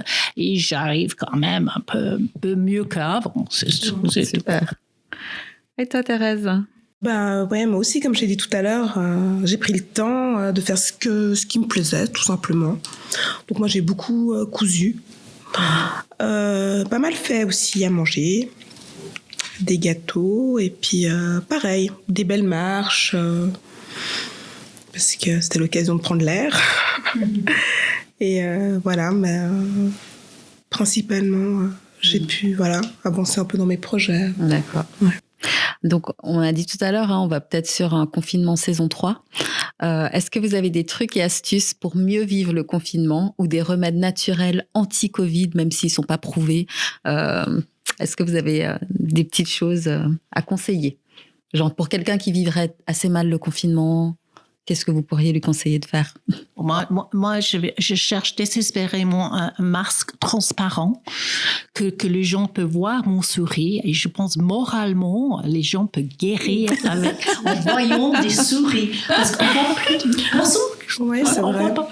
Alors, je pense qui sort là, de masque transparent. Oui. Tu vas être contente. Ouais. Alors, je pense que ça peut aider beaucoup le contact humain. Il y a la visière aussi que tu peux mettre, qui se colle au front. Il me semble. C'est une vitre comme ça. Oui, mais c'est très désagréable parce que tu craches. Ouais, c'est vite dégoûtant. Moi, j'ai eu une demi avec un petit support sur le menton. Ouais. Mais avec la buée, ça dégoûte pas agréable. Vite. Non, c'est vite crade, quoi. Peut-être la bave ou je sais pas, de la condensation. Mais bon. Ok, ça, donc c'est mon conseil. Okay. D'essayer de voir le sourire des gens. Ouais. Ok. Thérèse? Je dirais de se faire du bien, quoi. De se faire plaisir, tout simplement. Hein, de faire un peu, après, quelque chose anti-Covid, ça se saurait. Non, mais tu sais, genre des petits remèdes. Moi, je prends par exemple de l'ail, du citron, des oignons. Des petits grugs comme ça. Et du gingembre. Et je me fais un petit mix. Ouais. Et puis, je l'appelle mon remède anti-Covid, même si ce n'est pas un remède anti-Covid, mais c'est genre mon petit truc, mon push pour être Moi, je fais pareil avec des petites huiles essentielles. Voilà. J'aime bien l'huile d'arbre à thé, ce genre de choses. Donc ça, oui, je le fais tout le temps. Mais là, c'est vrai que j'essaie de stimuler un peu les défenses immunitaires avec les huiles essentielles. Mais sinon, voilà, de se faire plaisir, que chacun fasse ce qu'il a envie de faire et qu'il n'a pas le temps de faire habituellement, peut-être, quoi. Un remède anti-Covid, anti-spleen, anti-tout, que je dirais, ce serait de tester la méditation. Ok. Je trouve que c'est quelque chose qui apaise vraiment, qui nous fait vraiment nous arrêter un petit peu, vraiment, quoi. Parce que même en période de Covid, les gens, ils s'arrêtent pas, en fait. Il faut quand même 40 000 choses à la maison, trier, le ménage. Alors ouais, après, on a nos vies, on a des enfants, on n'a pas le temps d'être inactif. Mais de se prendre, je sais pas, 10 minutes, un quart d'heure, pas forcément beaucoup, mais juste ça dans sa journée, une fois par jour, puis juste de rien faire, de respirer, puis de s'écouter respirer, ça détend. Et je pense le Covid, là, en ce moment, il nous fait beaucoup de mal à l'esprit aussi, parce que voilà, on n'a pas des jours, l'avenir nous semble un peu sombre comme ça. Puis du coup, de faire une petite pause, de se caler, de se mettre une petite huile essentielle, justement, un petit parfum, un petit encens, une petite musique, un petit gong. Puis être dans le calme, je pense que ça peut être quelque chose de pas mal. En tout cas, moi, j'essaie de le faire. Ouais, j'ai commencé lundi, un challenge de méditation, 10 minutes par jour. Ouais, c'est cool. Ouais, ça pose. Déjà, pour commencer, hier matin, j'ai pas eu le temps de la faire et je l'ai faite juste avant de m'endormir. Mais j'ai dormi comme un bébé. C'était très bien. Alors, je sais pas si c'est à cause de ça ou si j'étais tellement fatiguée, mais j'ai bien dormi et donc voilà. Donc, ok, merci pour vos petits conseils. Alors, quelles sont vos craintes et vos espoirs par rapport à ce virus? Tout à l'heure, on a un petit peu parlé de la crainte qu'il n'y ait plus jamais rien qui soit pareil au niveau des contacts. On parle aussi beaucoup de ce nouveau vaccin. Est-ce que c'est quelque chose que vous envisagez?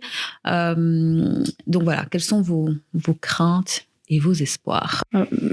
Alors, déjà, concernant le vaccin, je pense qu'il faut prioriser absolument les personnes qui sont fragiles, les personnes âgées, et après le reste, on verra, quoi. Ceux qui sont capables de supporter le virus. En tout cas, moi, je trouve que c'est une bonne chose, ce vaccin, même si effectivement il est un petit peu controversé. Après, on en revient à théorie du complot. Ça peut rejoindre certaines théories. Moi, vous avez bien compris maintenant que je suis pas du tout là-dedans. Donc moi, je pense que si ça nous permet de reprendre une vie normale, faut y aller, quoi. Même si voilà. Après, quelle était ta deuxième question? C'était les craintes et les espoirs. Ah oui, voilà. Moi, ma crainte, en fait, c'est qu'on retienne rien de ce qui s'est passé. C'est qu'il n'y ait pas de leçon. Qu'on reparte comme avant, puis qu'on continue dans notre rythme effréné, notre vie parfois qui n'a pas de sens. Chez certains, où on bosse, on fonce, on réfléchit pas. Ma crainte, c'est ça, c'est que tout ça ne serve à rien, quoi.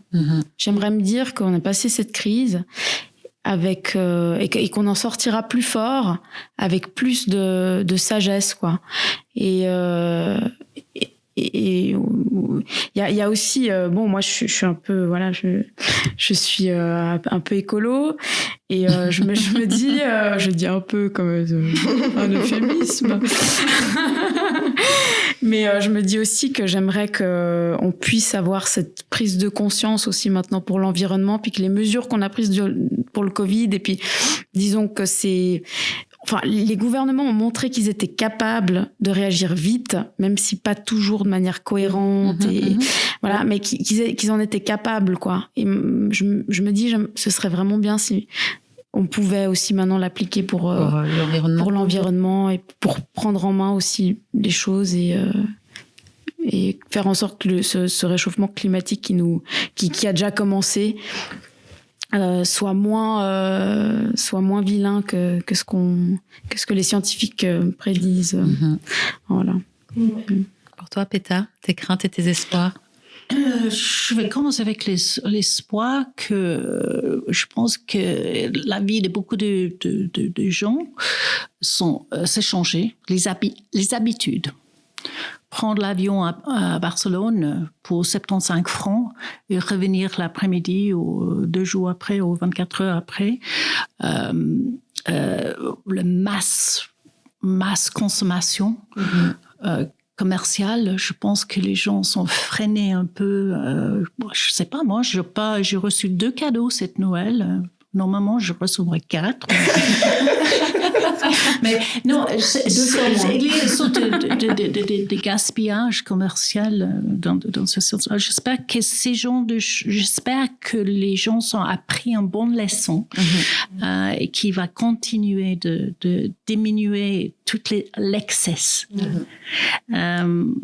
L'espoir, mais le crainte, c'est de ne pas avoir un autre virus, un autre souche qui vient d'ailleurs. Okay. Ça, c'est peut-être on est sur un cycle maintenant qu'on va avoir plusieurs maladies parce qu'on est trop densifié, on est trop de population. C'est une des raisons pourquoi on a ces genres de virus, parce que quand tu es dans une population qui est trop dense, le risque est augmenté. Et toi? Ça s'entremêle. Je suis du même avis que toutes les deux. Je pense qu'il y a une leçon qui était bien apprise, à part de toutes les autres leçons, qu'on a vraiment besoin de culture. Le théâtre, la musique. Oui, alors après, je ne suis pas certaine que les gouvernements, ils ont bien compris cette leçon, parce que au vu de ce qui se passe, mais effectivement, nous, on l'a compris en tant que population, ça c'est clair.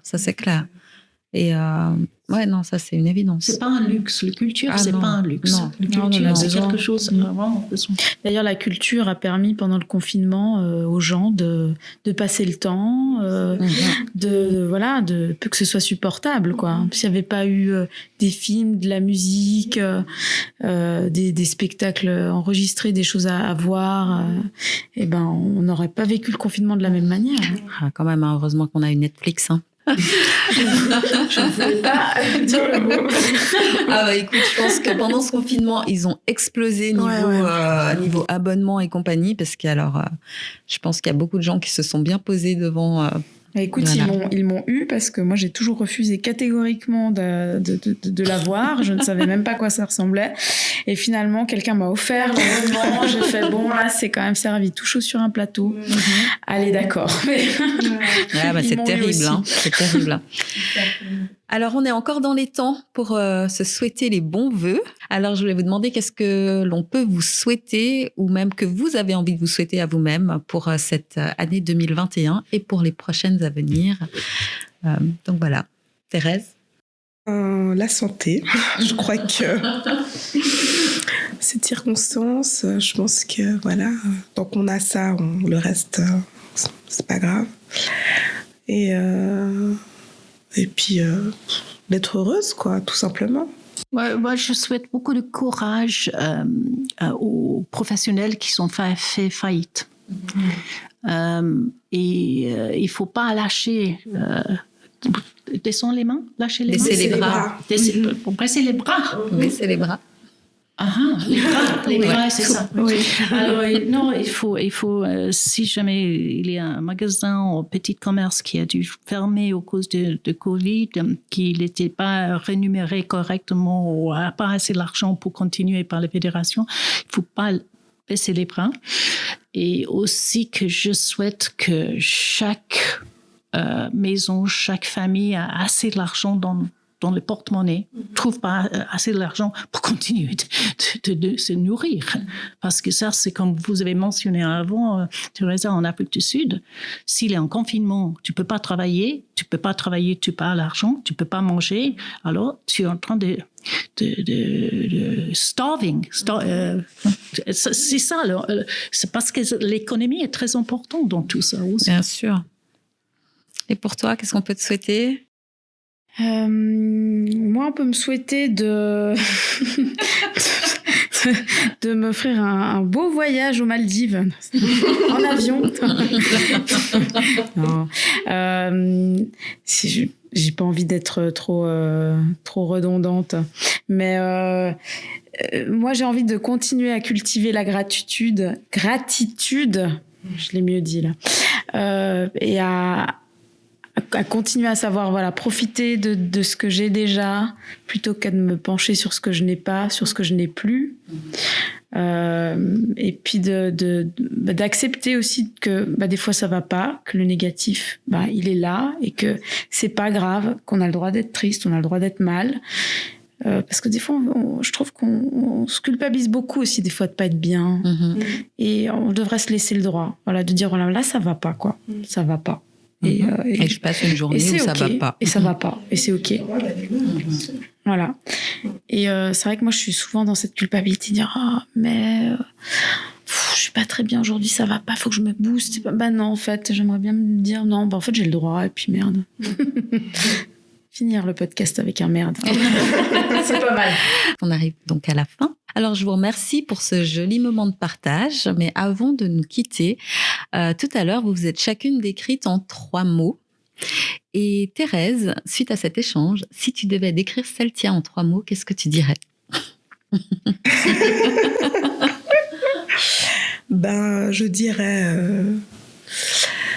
qu'elle m'a inspirée. Qu'elle a l'air d'être... je vais sortir un mot qui est très à la mode. Pleine de résilience. Mais et continue, quoi. Sois heureuse et puis voilà. C'est ce que je te souhaite, quoi. De continuer. Tu rayonnes de positivité malgré quoi. Donc, c'est beau. Et si tu dois décrire Péta en 3 mots ? J'ai oublié 3 mots, je suis là un peu. Mais c'est pas grave, c'était très bien. C'était sexy. Sexy, sans aucun doute. Et tout le monde va vouloir voir des vidéos de toi maintenant. Exactement, des photos. La voix est déjà sexy et chaude et tout. Alors, une femme qui peut dire ça à 65 ans, c'est bien. Absolument. C'est bien. Mais oui, c'est très bien. Rien que ce petit accent, on n'a pas besoin de la voir. C'est exactement, c'est déjà... Non, je dirais qu'elle est très humaine, chaleureuse, et puis c'est ce que ça m'a inspiré, quoi, la chaleur. Merci. Chaude. Chaude, tu vois, sexy, chaude. Réciproque, Teresa. Je pense que tu as un cœur énorme comme ça et tu as plein d'amour. Hein. Merci. Et tu es prête à donner ton amour. Oui. À tout le monde. Oui. Donc, comme tu es déjà sur ta lancée, donc si tu dois décrire Celtia en 3 mots. J'adorais ce mot résilience. Ça c'est sûr et certain. Je t'admire parce que tu es fort, tu sais qui tu es, tu vois. Tu n'as aucun doute. Alors ça c'est un grand avantage pour n'importe quelle femme. Aujourd'hui, pas parce que tu es une femme. Je pense que si tu es un mec, c'est la même chose. Hein. Mais ça c'est très important que tu as cette et tu as un bon sens, un très bon sens un bon sens en général, globalement. Et tu as vécu quelque chose affreuse. Et maintenant, tu es ici avec nous. Et vraiment, chapeau avec ton courage. Bravo. Merci. Donc, tu as dit pour Thérèse qu'elle avait beaucoup de cœur. Tu as 2 choses à dire encore. Mais non, mais c'est le cœur qui est plein d'amour. Et cet amour, elle est prête à donner à tout le monde. Et moi aussi. Mais et aussi, une femme seule qui s'occupe de ses enfants, ça, c'est formidable. Formidable. Et tu as parlé beaucoup tu as mentionné plusieurs fois tes enfants. Alors, c'est tes enfants qui prennent un rôle majeur dans ta vie. Ça, oui, absolument. Elles remplissent. Très important. Ouais. Bravo. Merci. Et toi, Celtia, si tu dois décrire Thérèse en 3 mots. Alors moi, je dirais très aimante. Je te vois très, donner beaucoup, effectivement, bienveillante. Je te vois pas trop dans le jugement, à être en train de te dire elle ci, elle ça. Enfin, voilà, d'être plutôt, de prendre le bon côté des gens. Et je dirais aussi joviale aussi. Je te vois assez, souriante, pétillante. On se congratule. Et pour Peta, moi je pense engagée. Je la vois vraiment très engagée et puis vraiment loyale. Elle fait des choses, je pense, quand tu fais des choses, tu y vas, tu vas jusqu'au bout, tu lâches rien. Si tu dis que tu le fais. Et ça, c'est une très grande qualité. Et je fais pas pour moi. Avec le cœur, c'est Et ça. tu le fais, oui, voilà. oui, Donc il y a vraiment c'est pour un commune que j'adore. Et les gens dans la commune. Ouais. Il y a le tu donnes vraiment du tien, mais au sens propre, parce que tu donnes ton temps. Et je pense que le temps, c'est vraiment ce qu'il y a de plus précieux. Et puis moi, je te trouve très. Je trouve que t'as de la répartie, quoi. T'as un petit côté comme ça, tu piques. Voilà, c'est ça. Exact. Ouais. Alors, c'est pas des mots, c'est des phrases que j'ai faites, mais c'est très bien, ça va parfaitement, il n'y a pas de règles. Alors, je vous remercie beaucoup, les filles. Donc, on passe à la séquence reco. Je vous avais demandé 3 lieux que vous aimez particulièrement en Suisse ou ailleurs pour bien manger, pour la culture ou pour vous détendre ou vous ressourcer. Donc, Peta, quels sont tes 3 endroits? Pour manger, le banc de Paquis. Ok. Ah, ça c'est sûr, c'est le meilleur endroit. Pour me ressourcer, c'est plutôt dessus un arbre avec mes 2 chiens et avec toute la nature qui est dans l'arbre. Et l'arbre qui pousse en avril avec les petites feuilles et tout ça. Et pour la culture, je retourne toujours au château de Plongeon. Je ne sais pas pourquoi, elle me fascine, ce château. Il y a une histoire qui va jusqu'au XVIe siècle. Mm-hmm. Et là, je retrouve vraiment la Suisse en toute profondeur. Et il fait des somptueuses expositions et des expositions aussi qui impliquent le public. Mm-hmm. Par exemple, il prend un groupe d'acteurs qui va promener dans tout le château et tu es là comme participant. C'est quelque chose vivant. C'est pas un musée qui est mort. Très bien, merci beaucoup. Thérèse? Alors moi, j'aime beaucoup la nourriture indienne. Donc il y a le Chandigarh qui est à 2 pas de chez moi. Pas de chance pour moi. Mais je trouve que c'est vraiment super bon. C'est le meilleur indien que j'ai goûté à Genève, en tout cas. Okay. Après, pour me ressourcer, je rejoins Petra. J'adore les arbres, marcher, sentir la nature. Tu la respires, ça fait du bien.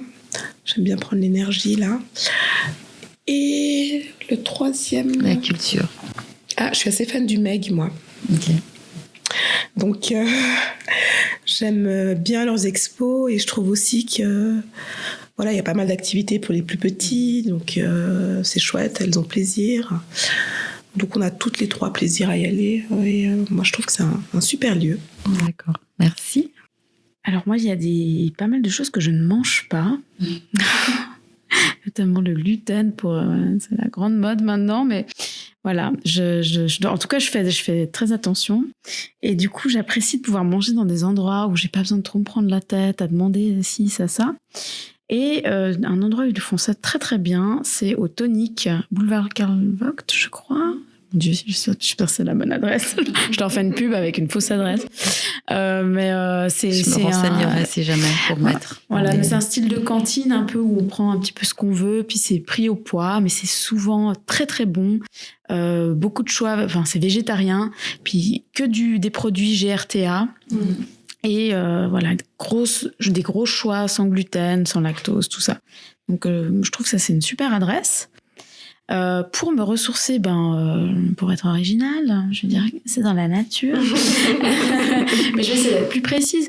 Je vais dans la nature qui est pas trop loin de Genève. En général, le week-end, j'essaie de prendre un peu l'air et j'aime beaucoup aller dans le Jura. Dans tous les coins, le col du Marché-Rue, vers la Dôle aussi. Des fois, je vais plus loin. Mais voilà, d'être un peu en hauteur et d'être dans la nature, les deux combinés, je trouve que c'est génial. En particulier les jours où c'est la brume à Genève. Et puis après, on se déplace en les montagnes et là, on est dans le soleil et on voit dans quoi on est censé être. C'est juste jouissif de voir ces nuages. Je suis plus dedans, c'est génial.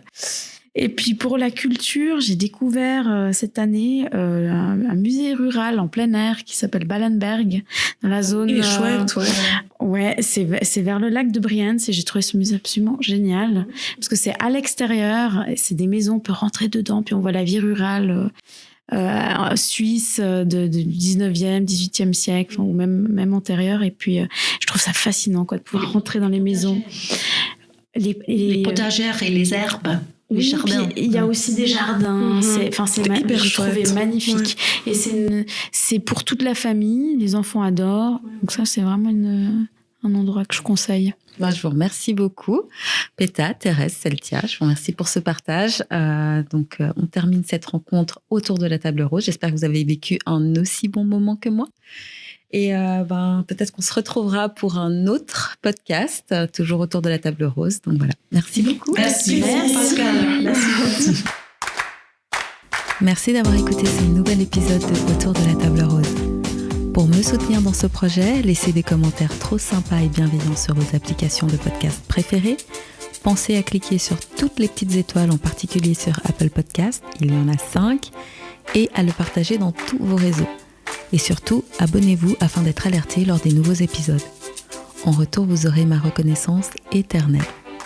Retrouvez Autour de la table rose sur Instagram, Facebook et Twitter pour y déposer vos commentaires et même pour y proposer des sujets. Je me réjouis de vous lire et je vous dis à tantôt.